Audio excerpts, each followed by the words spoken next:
volta ao debate de cena política. Ricardo, você estava falando do Josué, eu até falei dessa grife. Ele parece que virou um santo aqui para todo milagre aqui na política de Minas. Será que é por aí mesmo? O PMDB vai ficar junto com o Pimentel? Também tem uma proposta aí de candidatura própria com Clésio Andrade. De fato tem uma proposta com Clésio e ele não vai, não vai por agora dizer que não é candidato de forma alguma, porque ele não vai perder a oportunidade de ter um cacife maior na hora de discutir uma vaga no Senado ou eventualmente até uma aliança no segundo turno. Mas o que eu acho que o Lula tentou colocar no caso mineiro é tentar repetir o que ele tinha feito com o Zé Alencar no nível nacional, né? Ele vai tentar colocar uma questão de você tem uma aliança do trabalho com o capital. Uma salvaguarda do capital, né? Agora, talvez isso não funcione perfeitamente nesse caso do Pimentel como funcionou com ele. Até porque o Pimentel ele não é tão próximo assim, de movimentos sociais, né? O mais tucano entre os petistas, né, cara? Existe até uma reclamação de uma parte do PT nesse sentido, de que o Pimentel ele não tem essa proximidade. Então, talvez e hoje ele é ministro, né, do Desenvolvimento Econômico, né? Então, quer dizer, há uma ideia de que essa aliança talvez tenderia mais para o capital do que para o trabalho. Então, talvez não funcione tão bem assim. Mas a ideia do Lula era tentar resgatar essa coisa do Alencar, que acabou que, durante a campanha presidencial, o Alencar, nessa aliança com o Lula, acabou sendo meio que santificado, né? Colocaram o Alencar como realmente estivesse acima das questões políticas e com isso, ignoraram tudo que até então tinha acontecido na questão política para focar o Alencar como o cara que aceitou levar um trabalhador, no caso, à presidência da República. O Zé Alencar encantou o Lula pela cachaça que ele fabricava. Os dois tomavam uma cachaça, era um negócio encantador. Eu quero falar sobre um fenômeno que existe hoje na política mineira. Pouca gente está reparando isso, por culpa dos próprios políticos, ou seja, político aquele votado na urna. Hoje existe o fenômeno da tecnocracia, hoje cresceu barbaridade na política mineira. Logo, a política mineira, que já foi conhecida em todo o cenário nacional, desde o Império, como os mineiros sabem fazer política equilibrada, ponderada. Isso acabou. Os mineiros hoje, no cenário político, não valem nada. O Josué só vem a coroar esse fenômeno que está acontecendo. Vão lembrar? Fernando Pimentel nunca disputou uma eleição, virou prefeito. Eduardo Azeredo nunca disputou uma eleição, virou prefeito. Márcio Lacerda nunca disputou uma eleição, virou prefeito. Antônio Anastasia nunca disputou uma eleição, virou governador. Eu falo com os políticos... Dilma Rousseff. O Josué vem mais um acrescentar a esse projeto, porque eu falo com os políticos, vocês é que aguentam perdigoto de prefeito, de vereador, vocês assinam lista de Miss no interior, vocês vão a todas as aberturas de exposição agropecuária, vocês é que estão lá fazendo política e chega um bambambam e coroa esse fenômeno de não se submeter às urnas. Clésio Andrade, outro, que também nunca se submeteu às urnas. Então a política mineira, que já teve como referência a nossa maior matéria-prima, já foi a política, hoje quem faz a política dos mineiros são os técnicos que não se submetem às urnas. E que tem uma dificuldade tremenda de negociação, de flexibilidade nessa negociação política, né? E se engana muito aquele que pensa que a política não depende de negociação, porque depende sim. Eu acho que é preciso que haja um conhecimento técnico, a gente não pode ser radical e falar, não adianta o cara ter, mas tudo bem. Ok, é preciso ter flexibilidade na hora de negociar. Essa vem sendo a grande dificuldade da presidente Dilma, porque é uma tecnocrata que não tem habilidade e articulação política. Essa é também uma dificuldade que o governador Anastasia enfrenta, porque não é um homem afeito à negociação política, a lidar com movimentos sociais, com movimentos sindicais. Essa é uma dificuldade que o prefeito Márcio Lacerda, em que pese toda a competência técnica que pode ter, que ele também enfrenta. É preciso que um homem público ele tenha também o viés político. Se ele não tiver esse viés político, nós vamos criar governos cada vez mais distantes da realidade e das dificuldades do cidadão, que é o que está acontecendo, né? Político precisa também saber meter o pé na lama. E não é só para chegar lá e para fazer média com o cidadão, não. é preciso ver ali onde vivem as pessoas e onde as dificuldades de fato aparecem. Essa nossa atual geração de governantes, incluindo petistas como Dilma e Pimentel, porque Pimentel também está longe de ser um político afeito às massas, essa geração é muito distante de quem vive a realidade das pessoas. Eu acho que assim, é uma perfeita essa análise de que, né, essa lembrança de quantos os técnicos que acabaram se tornando políticos aí, né, ou se colocando em cargos políticos. Acho que isso é um pouco, talvez, pela desilusão, uma estratégia, claro, que tem mais a ver com marketing político do que propriamente qualquer outra coisa, é uma estratégia política de perceber o seguinte: as pessoas estão desiludidas a tal ponto com a política que talvez a melhor saída seja encontrar alguém que ninguém conhece e que por ninguém conhecer não tem nenhum tipo de rejeição, né? Não fosse assim, o presidente da República hoje poderia ser o Mercadante, a Marta Suplicy, né? O próprio Zé Disseu, né? Claro que o Zé Disseu teve toda... Não fosse a história do mensalão, completamente, né, inviabilizado, mas se o Lula fosse focar na questão política, olhar na questão política, seriam essas as opções, né? A Dilma foi uma opção nessa linha de que, olha, as pessoas estão de tal ponto desiludidas com a política que a melhor opção é arrumar alguém que ninguém conhece. O caso do Josué Alencar, que foi costurado fora do estado, né, de Minas. Ele está lá na Fiesp, mora em São Paulo. Foi uma discussão que foi feita, a filiação foi feita, foi apresentada na casa do Michel Temer, em Brasília, com o Lula. Costurado no Instituto Lula, né? Quer dizer, longe de Minas e longe do meio político mineiro, até para isso, para que fique claro que é uma questão que nós não estamos falando de PT, de PMDB, mas de um cara novo aí. Mas será que o eleitorado vai aceitar mais uma vez, não estou falando só do Josué, no conjunto, essas imposições, essas candidaturas, esses políticos colocados de cima para baixo? Eu acho que... Eu ainda posso lembrar aqui, por exemplo, que o Diniz está cumprindo um belo projeto político à frente da Assembleia, homem afeito ao povo, igual você acabou de dizer.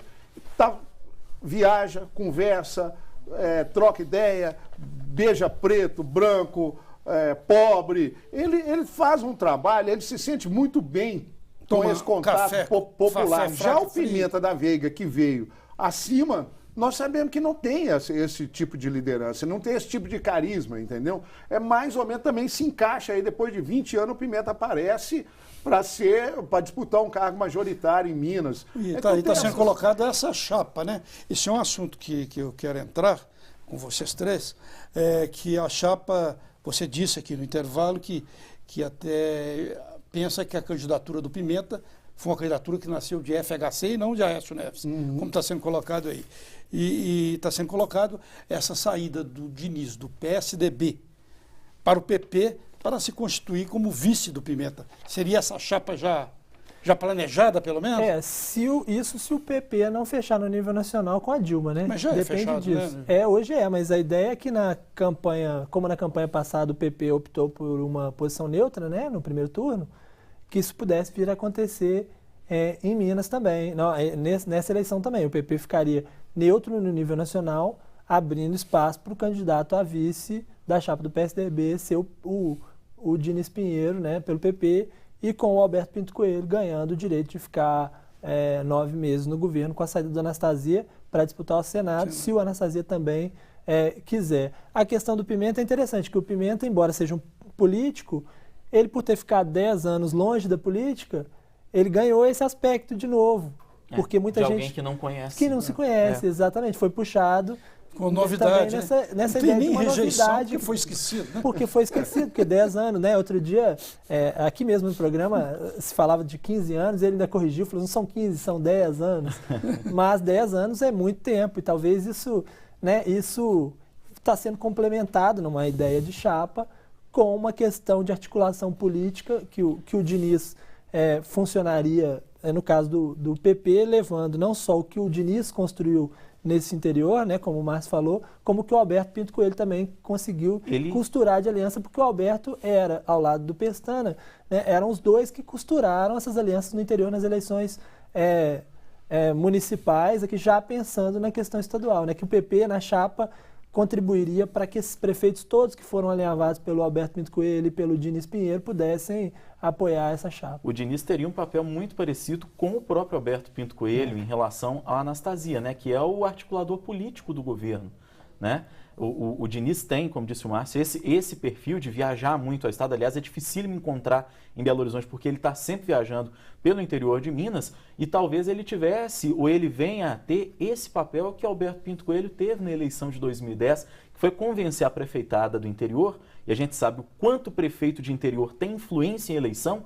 Aliás, candidato a governador que quer se eleger, ele precisa ter os prefeitos ao lado dele, porque se não tiver, ele vai perder, e vai perder feio, como aconteceu. O que aconteceu em 2010? Alberto Pinto Coelho botou o pé na estrada, foi convencer os prefeitos do interior. O Hélio Costa, como é de costume, se esqueceu disso, né? Não tinha também esse carisma para chegar aos prefeitos e conversar com os prefeitos. O que aconteceu? A prefeitada do interior apoiou a Anastasia. Talvez seja aí um momento de se reviver um modus operandi, vamos dizer assim, que deu muito certo na eleição de 2010, levando a Anastasia, que era um ilustre desconhecido até então, a uma vitória em primeiro turno, uma derrota acachapante para o Hélio Costa. Eu vou ter de fazer Vai para o intervalo? Tem intervalo e eu volto com você. Daqui, já, Cena Política volta com o debate sobre as eleições de 2014. Espera um pouco. Olá, como vai? Sou Carlos Barroso com mais um debate de Cena Política. Uma sequência de fatos colocou o PSB de forma concreta no jogo sucessório de 2014, tanto na disputa do Palácio do Planalto quanto nos estados. Primeiro foi o desembarque dos socialistas do governo Dilma, promovido pelo governador de Pernambuco, Eduardo Campos, presidenciável e presidente do PSB no Brasil. Depois foi a adesão, a filiação da ex-ministra Marina Silva à legenda, após a agremiação que ela organizava, a Rede Sustentabilidade, ter o registro partidário barrado pelo Tribunal Superior Eleitoral. Como dois jogadores não podem ocupar a mesma posição em um mesmo time, já surgiram os primeiros atritos. Em Minas, como vai ficar a situação da legenda, que sempre apoiou aqui as iniciativas do também presidenciável tucano, Aécio Neves? E outros fatos também ocorreram aqui em Minas, principalmente do lado tucano, do lado do apoio a Aécio Neves. Por exemplo, o presidente da Assembleia Legislativa, Diniz Pinheiro, saiu do PSDB para o PP, naturalmente buscando a vaga de vice no campo de Aécio Neves. Para esse debate aqui na BH News TV, convidamos os jornalistas abalizados de Belo Horizonte para debater o quadro nacional e também o quadro aqui no estado. Ricardo Correia, editor de política do jornal Hoje em Dia, foi chefe de reportagem do jornal O Tempo, onde também exerceu a editoria adjunta de política e de esportes. Coordenou a comunicação da Fé Comércio em Minas. Natural de Juiz de Fora, foi chefe de reportagem do jornal Panorama daquela cidade. Rodrigo Freitas, repórter especial do jornal O Tempo, debatedor do programa Rádio Vivo da Itatiaia, teve passagens pela rádios Band News FM como âncora e chefe de reportagem, e CBN, também na ancoragem. E ainda pelas rádios Itatiaia e Alvorada, como apresentador, editor e repórter. E o jornalista Márcio Fagundes atuou como repórter em O Globo, Folha de São Paulo, entre outros. Foi secretário de comunicação do governo Hélio Garcia, colunista do Hoje em Dia durante 15 anos.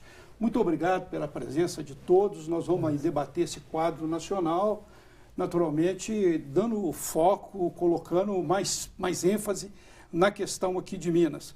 Ricardo, eu falei ali muito do PSB, que é uma das novidades da sucessão, tanto nacional como aqui em Minas. Inclusive, houve essa pesquisa do Instituto Datafolha, no último final de semana, em que mostra que a saída da filiação de Marina ao PSB acabou migrando mais votos para Dilma, um fato até inesperado. Mas começando aqui de Minas, você acredita que o PSB tem condições concretas tem amplitude para disputar para valer a sucessão aqui no Estado? Eu acho que antes de mais nada o PSB ele vai ter que se colocar como uma opção, sim, para ter palanque em Minas, porque se você abrir mão de Minas e abrir mão de grandes estados, de ter palanque em grandes estados, a candidatura do Eduardo Campos vai acabar ficando bastante fragilizada. Então eu acho que o PSB vai trabalhar até o último minuto para ter, sim, uma candidatura em Minas Gerais. Tem duas questões em jogo. A primeira, a discussão de quem seria esse candidato, né? Porque depende aí de uma série de fatores, do próprio Márcio Lacerda, ou do próprio Júlio Delgado, ou quem, né, tem a opção também do José Fernando, né, que veio da rede, filiou-se ao PSB e se colocou como uma opção caso ninguém do PSB quisesse essa missão. Agora, uma questão que vai pesar muito é em relação a um arco de alianças aí, nas prefeituras do interior. E aí tem uma questão muito particular no caso do PSB, porque boa parte dessas alianças no interior e dessas costuras que foram feitas no interior foram feitas pelo ex-ministro Walfrido dos Mares Guia, que não se alinhou a esse projeto, né? Ele é pró-Lula acima de tudo, né? Pela amizade que ele tem, pela proximidade pessoal que ele tem com o Lula. Então precisa ver como é que esses prefeitos que foram alinhavados, vamos dizer assim, pelo Walfrido dos Mares Guia vão se comportar. Se eles aderirem, encararem uma candidatura do PSB, aí eu acho que sim, o partido tem condições de, pelo menos, se colocar como uma terceira via aqui no Estado, como vai se colocar também como uma terceira via no nível nacional. Mas depende muito de como essa costura do interior vai funcionar sem o Walfrido, que foi o articulador disso tudo. E vocês aí estão vendo esse quadro de que maneira? Começar aqui pelo Rodrigo. Eu acho que a candidatura dos sonhos nessa altura do campeonato seria a do prefeito de Belo Horizonte, Márcio Lacerda, né, Barroso? É aquilo que é o sonho dos socialistas hoje, já é o sonho do Eduardo Campos há algum tempo para ter, de fato, um palanque muito forte, porque o prefeito hoje seria um candidato absolutamente competitivo diante da aprovação popular massiva e maciça que ele tem aqui em Belo Horizonte. Mas eu ainda tenho lá as minhas dúvidas se o Lacerda, no frigir dos ovos, se ele vai realmente topar sair candidato diante também de uma candidatura muito competitiva, que é a do ministro Fernando Pimentel. Ele relutou muito, né? Há 10 dias, cerca de 10 dias, quando o governador Eduardo Campos esteve aqui em Belo Horizonte, e ele falou lá ao lado do governador, né? Eu não sou candidato, eu quero cumprir meu mandato, inclusive com essa situação aí de obras da Copa, ele quer estar prefeito, ele quer ser o prefeito da Copa. Mas com essa filiação de Marina Silva, parece que o PT andou balançando. E a Marina já avisou. Eu quero lembrar aqui um pouco, voltar ao passado um pouco, para lembrar que o PSB não tem histórico político partidário ou político programático, ideológico nenhum em Minas Gerais. Foi uma legenda venal, legenda de aluguel, desde o governo Célio de Castro. Ela foi usada de acordo com as conveniências. Foi uma legenda que ficou com mais de um ano sob intervenção e nunca se falou nada do PSB, porque ela era usada conforme as circunstâncias. Quem estava no poder sempre usou. E o PSB ainda continua sendo uma legenda. Na época do Tanto PT, que vocês chamarem o Walfrido de socialista, mostra que é uma legenda que a gente não pode levar a sério, entendeu? Porque ela não tem um histórico, uma inserção política programática dentro do cenário político mineiro. Entendeu? Penso eu isso. Agora, há de se destacar que a Marina já falou que quer um palanque próprio, um palanque dela, um candidato do PSB em Minas Gerais, né? E aí abre-se esse leque de possibilidades, com Márcio Lacerda, com Zé Fernando, que é um marineiro de primeira hora, né? Basta a gente lembrar que ele foi ao sacrifício em 2010, perdendo o mandato de deputado federal para se candidatar a governador, né? Eu acho que uma questão que pode ser colocada é, bom, primeiro, em relação ao Márcio Lacerda, o que se diz nos bastidores é que ele vai deixar mesmo para o último minuto fazer esse anúncio de que topa ser candidato para que a administração dele não seja prejudicada, né? Já que ele tem um arco de alianças grande ali dentro da prefeitura, para que os secretários, de alguma maneira, continuem empenhados até o final. Mas alguns secretários, inclusive, já chegaram a dizer para os seus colaboradores que eles têm aí mais um tempinho só de mandato, mas que o combinado é até o Lacerda sair da prefeitura. Até porque também tem aquela discussão em relação ao Délio, né? De quando o Délio topou ser vice do Lacerda, já havia aí uma previsão, um pré-acordo de que o Lacerda seria candidato a a governador e que o Délio poderia, assim, né, o que ele sempre almejou, que seria ser prefeito. Assumir 2 anos de prefeitura. De prefeitura, Que é uma com a chance de se reeleger, inclusive, né, uma chance de se reeleger. Então, há nos bastidores uma ideia de que o Márcio, na última hora, vai acabar topando essa empreitada. Mas, com medo de que ele possa não topar na última hora, o PSB tem buscado alternativas, né? O Zé Fernando se colocou como um candidato. Agora, é bom que se coloque, uma coisa que pouca gente notou aí no período final de filiações, foi que o pai do Júlio Delgado, Tarcísio Delgado, foi prefeito de Juiz de Fora durante muito tempo, né? Foi 4 vezes prefeito de Juiz de Fora, 4 ou 5 vezes, se filiou ao PSB. O que pode... Deixou o PMDB depois de 46 anos. Ele tinha 46 anos. Ele foi, né, fundador, tinha deixado o PMDB, estava naquela... Desde a época do MDB, né? Exatamente. E ele acabou se filiando ao PSB, o que daria um indício de que o Júlio Delgado, filho, pudesse vir a se sacrificar e ser mesmo candidato ao governo, com o pai sendo candidato a deputado federal e eles mantendo a vaga lá na família em Juiz de Fora, que faria algum sentido. Se o Júlio for obrigado a se sacrificar, né, com poucas chances de ser eleito governador e perder esse mandato de deputado federal, o pai dele herdaria esses votos que são dele e ficaria com a vaga de deputado federal lá em Juiz de Fora. É interessante essa saída, né? Mas a gente vê do PSB essa ligação com Aécio Neves, né? Até porque o partido tem uma ligação essa história, né? Umbilical. Essa história de Lacerda candidato a governador, ela começou como uma forma de um candidato do campo do senador Aécio Neves. Sim. Agora, de 2 semanas para cá, com essa filiação da Marina ao PSB, é que a coisa mudou e o Aécio vai ter que trabalhar seja com Pimenta da Veiga, com o Diniz Pinheiro ou com qualquer outro nome, mas é certo que o Lacerda, por mais proximidade que tenha com o senador Aécio, tendo sido eleito com o apoio, com as bênçãos do senador, mas ele vai representar um outro campo nessa eleição de 2014, se ele realmente topar sair da prefeitura. Então a coisa mudou, o cenário mudou absurdamente, mudou radicalmente em Minas Gerais diante disso, né? São 3 secretários do PSB no governo Antônio Anastasia. Do PSDB no governo... Do PSB no governo Anastasia. Tucano de Antônio Anastasia. Eu vou usar nos meus cabelos brancos aqui para lembrar mais uma história que eu acho interessante para falar o que é a política, né? Em 2010, ou véspera das eleições presidenciais passadas, o Zé Fernando fez um jantar na casa dele em torno da Marina. O Zé Fernando era a única pessoa onde, quando a Marina pisava em Minas Gerais, ele estava do lado dela. E ele fez um jantar em homenagem a ela e vários deputados, então, do PV, de gente ligada à causa ambientalista e tal, compareceu. Tinha umas 90 pessoas no apartamento da casa da mãe Dona Leonor, lá na Serra, em torno de uma homenagem à Marina. Lá pelas tantas, a Marina teve a oportunidade de sentar do meu lado, ela queixou-se, estava cansada demais e tal, e puxou conversa comigo, eu comecei falando com ela, falei, você conhece esse pessoal que está aqui nessa homenagem para você hoje? E tal? Ela falou, muito pouco e tal. Falei, se eu fosse você, anotava os nomes de todos que estão aqui, porque essa maioria vai te trair. Entendeu? E ela tomou aquele susto, falei, a maioria que está aqui, inclusive dos deputados, todos vão te trair. Você vai ficar com a mão, você vai ficar com a escada na mão, porque eles não vão seguir com você. Hoje eles batem palma, te beijam, falam que você é maravilhosa, mas vão trair. Como aconteceu? Marina ficou sozinha, fez uma campanha aqui, inclusive ganhou no primeiro turno aqui em Belo Horizonte, sozinha. Com o Zé Fernando apenas de baluarte dela no projeto político. Todo mundo traiu Marina.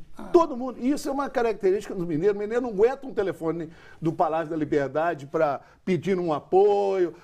Márcio Lacerda, o Danilo está te ligando e tal. Quebra toda a estrutura, todos os paradigmas postos para o público externo, quebram a partir de um telefonema. Isso que eles falam aqui, que em Minas o partido mais forte e invencível se chama PL, né? Palácio da Liberdade. Hoje o governo se transferiu para a cidade administrativa. O problema é se isso virar o PT, Palácio Tiradentes. Isso aí pode causar uma tremenda confusão. Vai ser assim. Cena Política volta já já com o debate sobre a sucessão no país e aqui em Minas. Até já.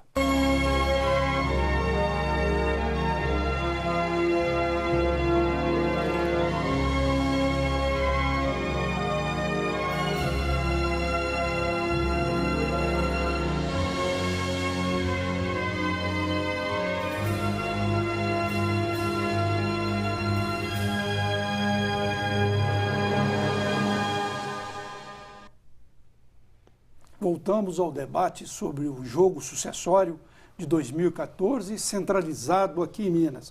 Rodrigo, voltando a esse debate, continuando nesse debate sobre essa relação do Aécio com o PSB, você vê condições do PSB sair da esfera de influência do Aécio Neves, se constituir aqui um partido independente, uma candidatura independente para valer? Talvez nesse momento de eleição sim, porque é uma demanda circunstancial, né? Uma demanda do momento agora, até porque o Eduardo Campos e a Marina Silva precisam de fato de um palanque que seja pelo menos menos dúbio aqui em Minas Gerais. Agora, mas ele vai continuar após a eleição, eu não tenho dúvida de que o PSDB vai voltar a estar do lado do senador Aécio Neves aqui em Minas e do lado do campo dele aqui no estado, porque sempre foi assim. Eu acho que é uma circunstância de momento agora, é meramente para fortalecer, para formar esse palanque, porque a gente aqui é o segundo maior colégio eleitoral do estado, um candidato a presidente que se preze precisa ter um palanque de verdade aqui em Minas, porque se não tiver, ele se inviabiliza totalmente, né? Minas tem uma importância estratégica fundamental para qualquer candidato a presidente. Então, talvez nesse momento agora de eleição, cada um fique para um lado, mantendo ali a sua proximidade, até porque são candidaturas presidenciais, a candidatura de Aécio e a candidatura de Eduardo Campos são candidaturas de um campo oposicionista, mas depois da eleição que vão estar juntos novamente, disso aí eu não tenho dúvida. Mas usando essa palavra dele, a dubiedade, eu vou te perguntar, seria um palanque duplo que os socialistas fariam aqui, entre Aécio e Eduardo Campos? Eu ainda tenho minhas dúvidas sobre essa união, porque ela tem um vício de origem muito grave. O Eduardo Campos é o que é hoje, além de ser um filho de uma oligarquia política de Pernambuco, que ele é neto de Arraes, um homem de esquerda, todo o projeto político-econômico de Pernambuco foi feito pelo Lula. Não tem um dedo do Eduardo. O Lula deu para ele benesses, benefícios, subsídios, levou até a nossa Fiat, a Fiat que era daqui, foi para lá, explodiu o Pernambuco em economia, em desenvolvimento. Então, o Eduardo Campos, no mínimo, é um ingrato. Para começar, no mínimo é um ingrato, porque ele não tem um projeto independente para o Brasil, porque tudo que ele fez em Pernambuco foi dependente do governo federal. 1. 2. A Marina não se sente confortável dentro do PSB. Claro, ela tinha um projeto político de construção da rede de sustentabilidade, montou nesse cavalo do PSB, mas ela não se sente à vontade. Até onde ela vai conseguir levar isso? Só complementando, depois você continua, a rede de ontem para hoje se negou a participar do comitê de campanha do PSB. A rede teria um assento lá, se negou, né? Essas contradições já existem à tona, não adianta. É óleo com água, não mistura, não tem jeito de misturar isso.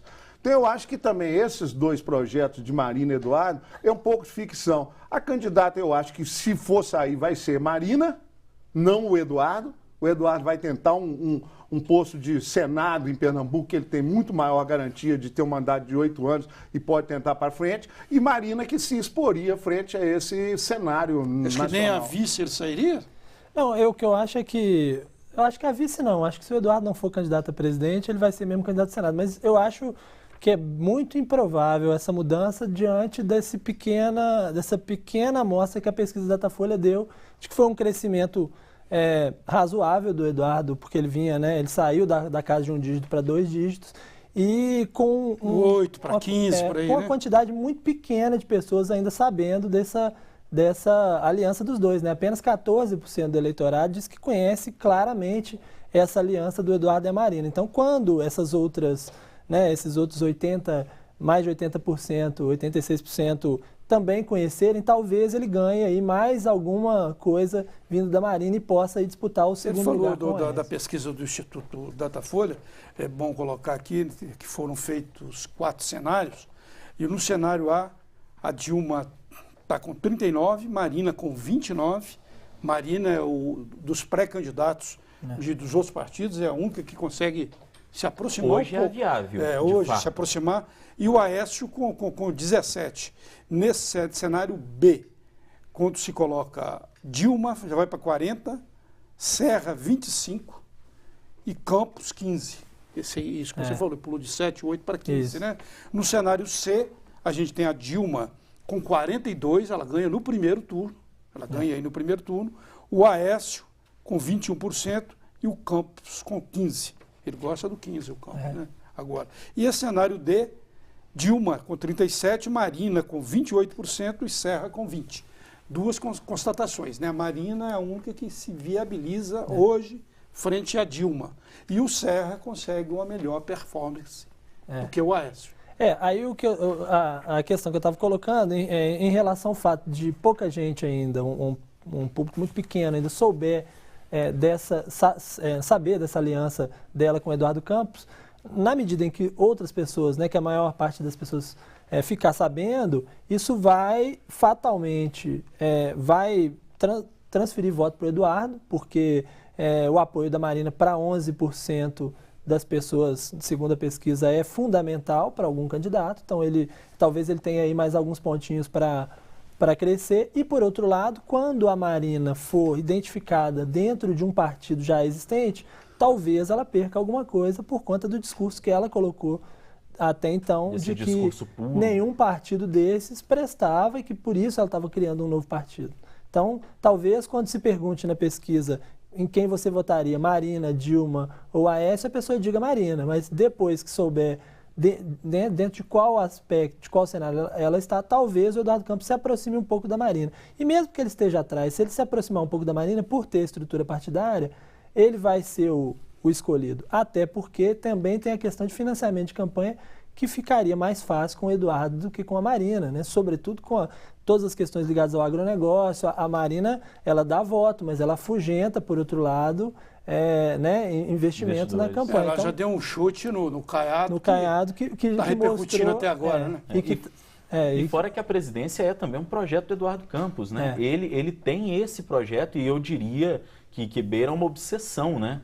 Há algum tempo. Então, eu pessoalmente acho difícil que ele abra mão dessa candidatura ao Planalto. Eu não sei se ele abriria a mão facilmente, não. Agora, a gente voltando a essa questão aqui estadual, né, isso traz para Minas realmente um choque, porque se o Eduardo e o Aécio vão ser competidores mesmo no nível nacional para ir para o segundo turno, né? Eles precisam, se você imaginando que o Eduardo cresça um pouquinho, que o Aécio, por conta da estrutura partidária do PSDB, também vai crescer e que isso possa levar a eleição para o segundo turno, eles vão passar a se enfrentar diretamente pela vaga no segundo turno. Isso vai impactar aqui em Minas, inevitavelmente, embora eu acho que aqui em Minas também, considerando que o PT, a candidatura do PT, que é uma candidatura já consolidada do Fernando Pimentel, está à frente das pesquisas, as primeiras pesquisas que apareceram, que talvez seja interessante mesmo para os outros que tenha vários candidatos e que essa união só aconteça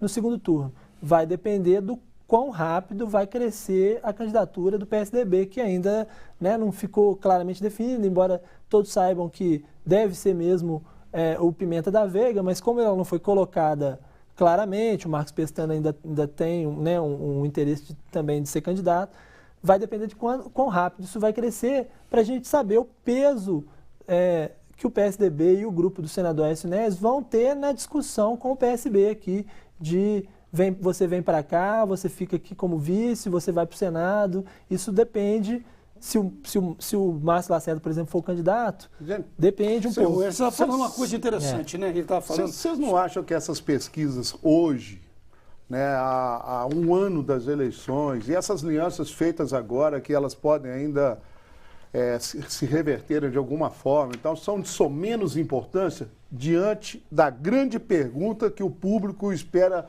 ouvir, ou com sua respectiva resposta. Qual o projeto que você tem para melhorar para o Brasil? Qual o projeto que o Eduardo tem para melhorar o Brasil? Eu quero ouvir de vocês que eu não conheço. Qual o projeto da Marina, a não ser um projeto político de forma da sustentabilidade assentado num patamar de ambientalista? Qual o projeto que a Marina tem para melhorar o Brasil? Qual o projeto que o Aécio Neves tem para melhorar o Brasil? E se o Brasil vai melhorar mais do que o governo atual, o atual governo Dilma fez, aí tem feito até agora? Isso que o povo quer saber disso. Quem vai melhorar mais o Brasil? Essa é a pergunta. Essas alianças feitas já com vistas às eleições, elas não são de menos importantes. Essas antecipações... Assim como as pesquisas hoje, para mim, não Você tem razão. Essas antecipações eleitorais, elas não colocam projeto. Ninguém tem um projeto, claro. E eu não ouço falar nem naquele pré-projeto que os políticos falam, né? Que nós vamos disputar, estamos aqui com a comissão discutindo uma plataforma de governo, um pré-projeto, nem isso, nem pré. Na verdade, no mundo ideal, eles estariam já hoje discutindo isso, né? Considerando que a campanha vai ser muito curta, a campanha do ano que vem, sobretudo por conta da Copa do Mundo, né, que a gente tem no meio do caminho, a campanha vai ser muito curta e as pessoas no Brasil só vão se focar mesmo na eleição depois após o fim da Copa do Mundo.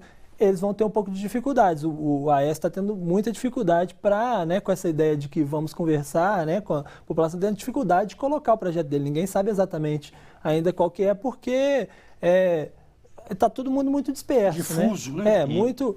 Que as alianças podem, de fato, e que as pesquisas podem mudar, uma prova disso é o Lula ter colocado o dedo dele na questão do Josué aqui em Minas. Porque ele sabe que, embora o Pimentel esteja à frente nas pesquisas, em algum momento ele pode precisar de que tenham vários candidatos, porque para evitar um risco da vitória do grupo do Aécio no primeiro turno aqui. Por exemplo, se o Aécio vier ser candidato, ou se a candidatura do Pimenta se viabilizar de uma forma muito rápida. Então ele já tem um plano B, que é assim, vamos ter mais candidatos com PT e PMDB separados, para que a gente possa levar essa decisão para o segundo turno. Em relação ao Eduardo, eu acho que o que ele vai tentar colocar, e aí é interessante porque ele vai se chocar um pouco com o que o Aécio tinha como ideia de projeto, sempre teve, desde que ele pensou em ser candidato à presidência a primeira vez na última eleição, que é mostrar o seguinte, que você pode ter a preocupação com o social e a distribuição de renda que a gente teve nesse período de Lula e Dilma, sem descuidar da questão fiscal e econômica, que é uma bandeira hoje do PSDB, né, de mostrar que o governo Lula e o governo Dilma, principalmente, afrouxou essa política fiscal. A ideia dele, então, era dizer o seguinte, eu não sou um anti-Lula, um anti-PT, mas um pós-PT. Mas a ideia do Aécio sempre foi essa, de que quando ele entrasse na disputa, ele não ia ser, ele sempre disse isso. Ele sempre falou do pós-Lula. O Lula, inclusive, é o meu amigo, né? O Lula é um chapa meu e que eu quero ser o pós-Lula. Então, eles vão disputar esses dois projetos. Inclusive, eu estava falando isso nos comentários que eu faço aqui diariamente, que o Lula deve estar rindo por trás das cortinas enormemente. Os três candidatos mais fortes, nomes mais fortes colocados na disputa, todos foram ministros dele. Marina, Dilma, Eduardo Campos. E o Tucano, que seria a oposição, que é o Aécio, sempre no tucanato foi o mais próximo. Você falou, eu sou o pós-Lula. Ele apoiou Lula. Vamos lembrar do Mensalão. Dilma, quando todos atacaram Lula no Mensalão, a primeira entrevista do Aécio foi dizer o presidente Lula não é o presidente Collor. Então, sim, com ele vamos lidar de forma diferente. E Aécio foi um dos artífices, inclusive, de um acordo para evitar que aquela história de impeachment e tal, aquilo seguisse adiante. Teve uma reunião num dos hangares lá do aeroporto da Pampulha, um negócio bem de bastidor, em que o Aécio costurou para que, naquele momento, a instabilidade política não tomasse ainda mais conta do país. Agora, tem um dado interessante nessa pesquisa Datafolha, Barroso, e aí é algo onde o Aécio precisa se preocupar, e eu não sei como ele vai fazer isso. Essa pesquisa aponta que 58% dos eleitores não votariam de jeito nenhum num candidato apoiado por Fernando Henrique Cardoso. E Fernando Henrique Cardoso vem sendo um dos artífices também dessa pré-campanha do Aécio. Os dois têm andado juntos, o Fernando Henrique Cardoso tratou de tentar, pelo menos lá atrás, porque agora a coisa começa a mudar também, mas tratou de conversar com o Serra para manter o Serra um pouquinho mais quieto, para deixar o Aécio fazendo esse momento de pré-campanha. E aí, como é que fica isso? Sendo que um candidato apoiado por Fernando Henrique Cardoso não teria o voto de 58%. Aécio já defendeu publicamente privatizações, a estabilidade econômica conseguida durante o governo Fernando Henrique Cardoso. Como é que o Aécio vai fazer essa costura de ser um pós-PT, como disse o Ricardo, porque ele sempre se apresentou como essa alternativa e como sendo, de fato, um candidato que quer continuar esse trabalho, não é um candidato de ruptura, embora possa até aparecer em algum momento, mas está longe de ser isso, e sendo também um defensor das conquistas do governo Fernando Henrique Cardoso. Está aí uma boa pergunta. E eu só quero complementar a questão desse projeto, dessa bandeira, enorme bandeira do Aécio, que tem algum mérito, mas a realidade do Estado de Minas Gerais hoje no campo das finanças, vocês que me desculpem, o Estado está quebrado. Teve gente, amiga minha, que foi outro dia conversar com o secretário de Agricultura. A agricultura é um dos polos puxadores do desenvolvimento de Minas. Outro dia, o Miro Nascimento, no final da conversa, quase enfiou a mão no bolso e deixou um troco para ele de tão precária a situação da Secretaria de Agricultura, que já foi uma das mais importantes desse Estado. Para eleger deputado estadual, para eleger deputado federal, ele ficou com tanta dor do Eumílio que quase enfiou a mão no bolso para deixar algum. A situação hoje do Estado é gravíssima. Vem aí um projeto de educação com os professores à véspera de eleição, à véspera de Copa do Mundo, isso vai ter uma decorrência muito grande. Então, essa bandeira da boa gestão, que o Estado está completamente endividado, essa bandeira está bamboleando aí. Vou ter de dar um intervalo, mas eu queria antes retomar isso que ele falou aqui sobre o Josué, né?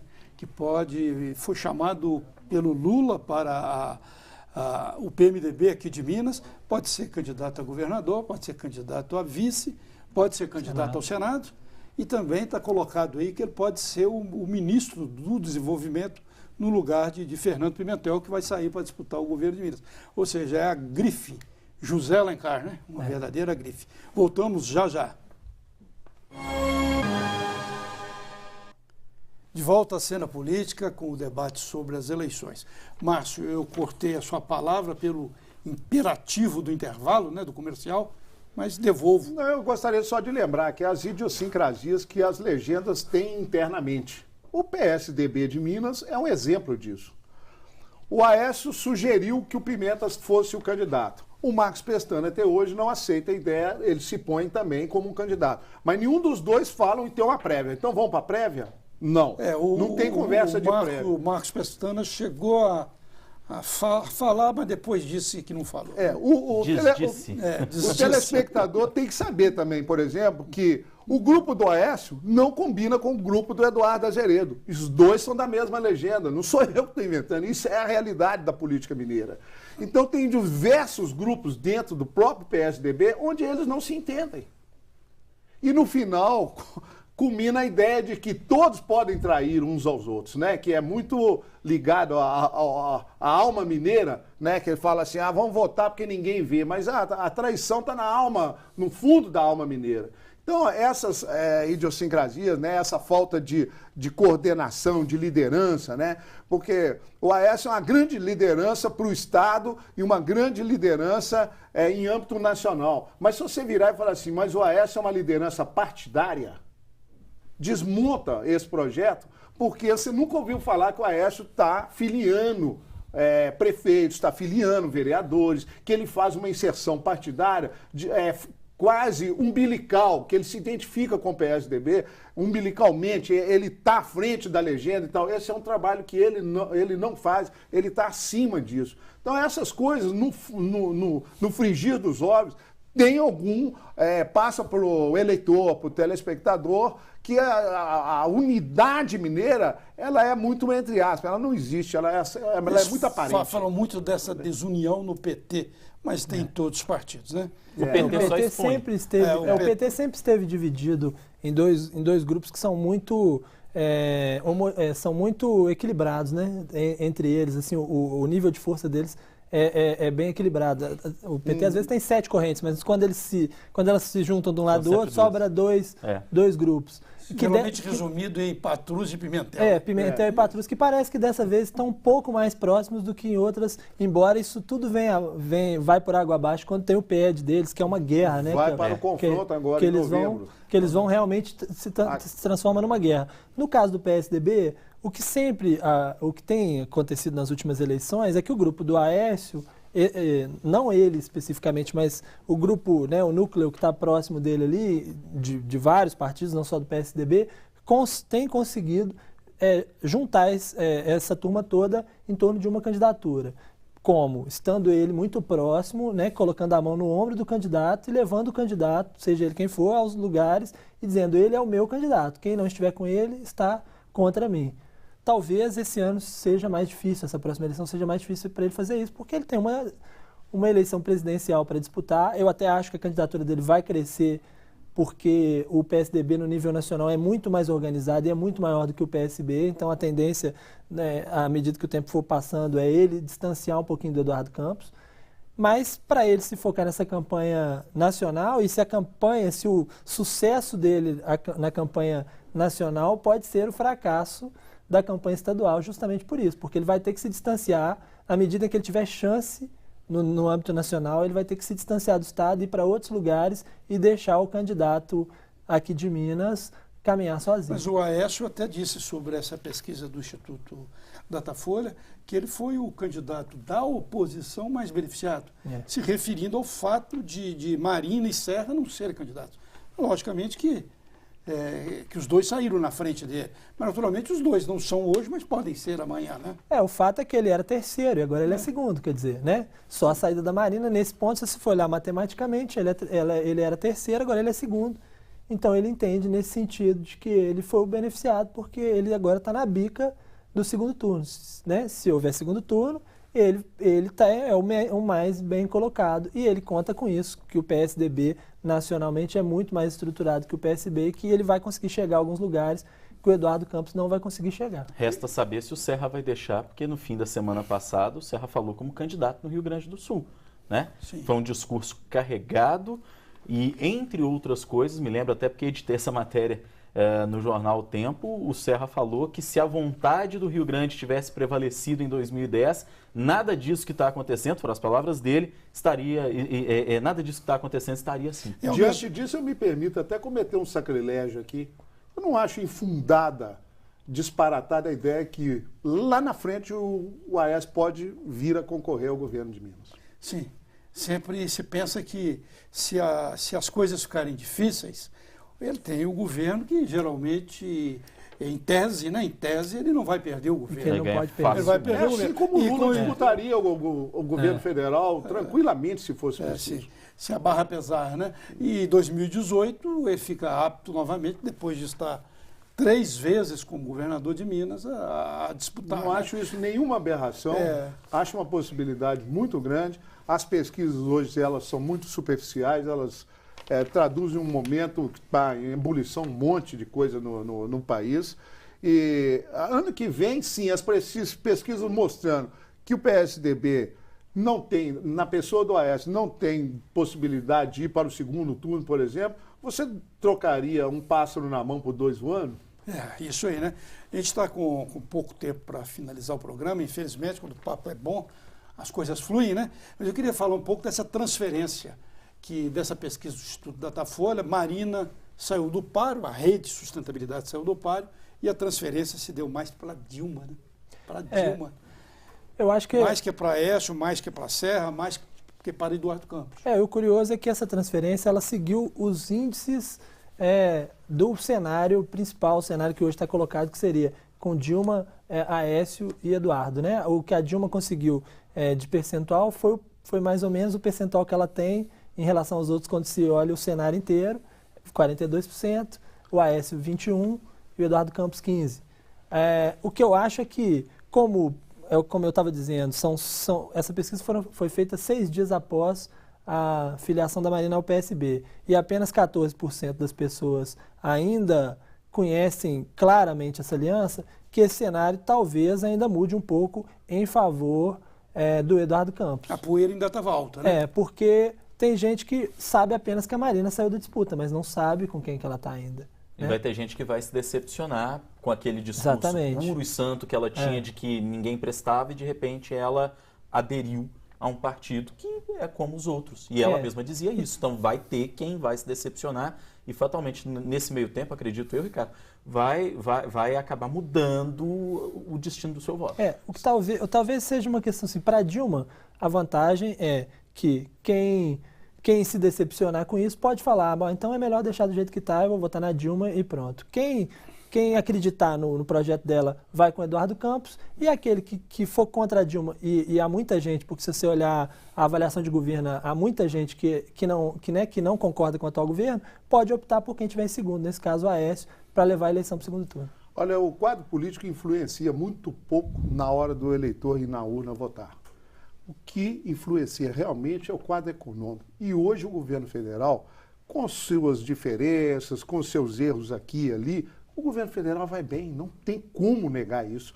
Uma taxa de desemprego estava, até mês passado, 5 e poucos %, quando na Europa tem país batendo quase 30%, está bem. A balança está razoavelmente bem, o país está desenvolvendo. A 2,5% PIB é um ótimo crescimento, 2,5%. Até a China caiu de crescimento. Tem país na Europa, os próprios Estados Unidos, que não está crescendo. Nós estamos crescendo 2,5%, está muito bom. Tem perspectiva de crescimento maior ainda. Eu acho difícil, nesse cenário econômico, a não ser que acontecesse alguma coisa de muito grave, a Dilma tem todo um patamar, uma base de sustentação econômica para ela ganhar no primeiro turno. E foi falado aqui que a oposição não tem um projeto Não tem mesmo. organizado. O governo do PT tem, né? Mesmo que se chame Bolsa Família, mesmo que se chame Minha Casa Minha Vida. Agradecer a Márcio Fagundes, Ricardo Correia, Rodrigo, todos aqui nesse debate interessante de jornalista, e ver que jornalista coloca o debate político em um nível muito interessante, né? A gente gosta, né? A gente gosta. E agradecer principalmente a você que acompanha a cena política. Voltamos na próxima semana. Até lá.